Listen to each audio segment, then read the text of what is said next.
In this week's AMT Fresh Produce Outlook on the Market, Prof. Johan Nysel here from the Northwest University will share her thoughts regarding why urban agriculture has become the new buzzword, and we have also seen high demand on the markets, resulting in the tomato price to almost double the past week.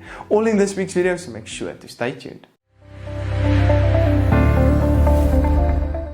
Hi, I'm Johnny and welcome to this week's AMT Fresh Produce Outlook on the Market, brought to you by Standard Bank.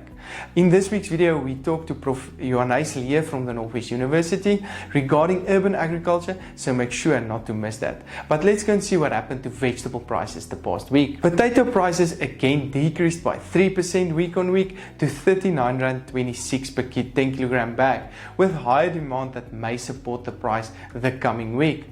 As expected, the tomato price increased by 78% to R8.26 per kilogram last week, with the price likely to remain on its higher level due to high demand and volumes that's still lower.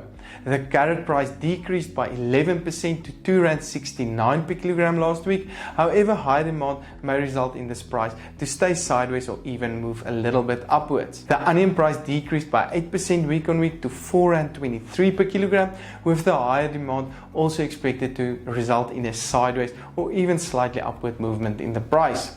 When we look into the fruit industry, we saw most prices that came under pressure last week, mostly due to higher volumes as well as limited demand.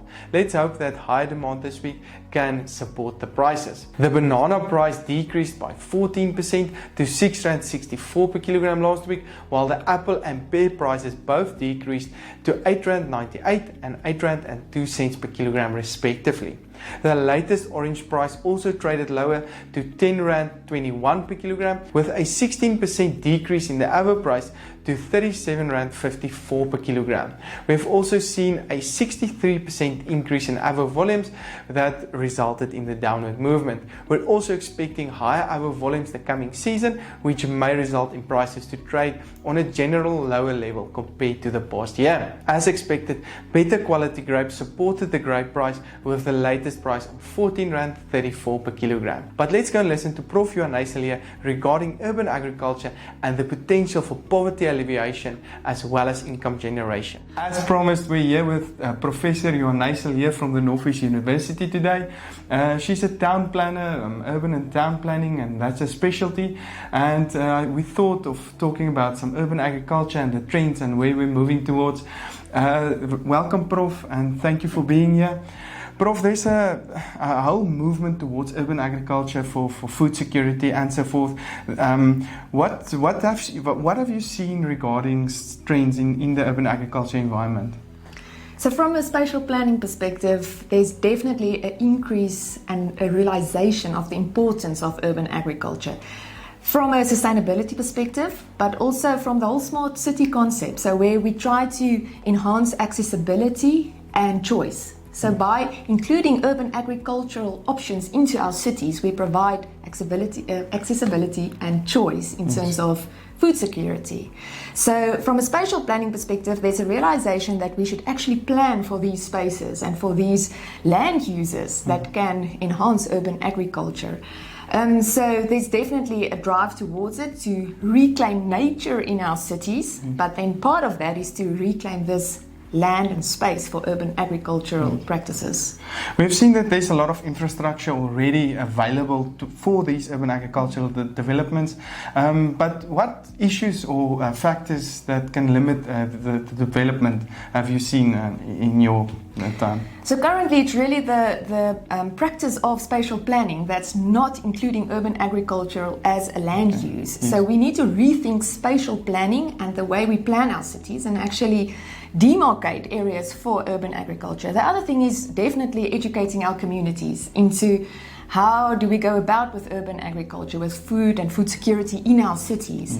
And then also the technology part of it. So do we actually use the technologies that's available? Because technology now enables us to grow food where previously it was not possible. Yes, of course. So within limited spaces in cities, we are now able to grow food.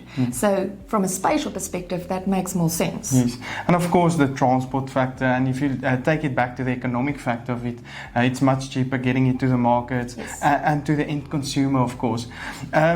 If you think of urban agriculture, you immediately think of big cities like Johannesburg and Cape Town, and doing it on rooftops of major buildings. Have you seen that there's potential to include this, or to take this to the smaller towns, of course? For sure. So it's not only the technology part. Some things like community gardens or small-scale gardening, things like that is typical good examples of our smaller rural towns, and things that we see work, and people in the community getting active and involved in those spaces. So there's a whole economic benefit then as well. So it's a food production economic benefit, but also the whole social sustainability, where you can actually provide better services and accessibility to your communities. I think that in countries such as South Africa, which poverty alleviation, food security and so forth, that's critical factors in improving, and for our social structure in South Africa, it's important to address those factors. And I think urban agriculture ticks a lot of boxes regarding improving food security and poverty alleviation.